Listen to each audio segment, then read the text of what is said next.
দুপুরে খাওয়ালে বই গেলাম বন্ধুরা। আজকে দুপুরে হলো নিরামিষ, শুক্রবার।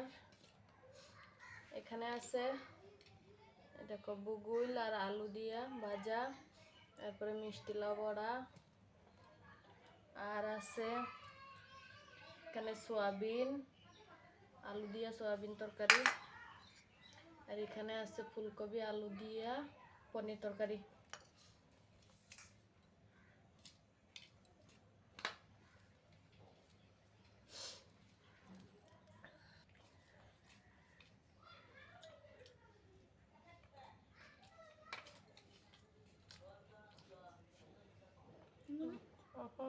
সোয়াবিনটা একদম ঘন ঘন হয়ে গেছে।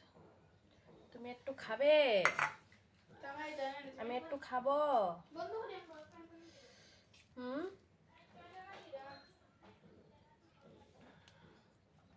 তুমি খাওয়া দাওয়া করি, টাটা।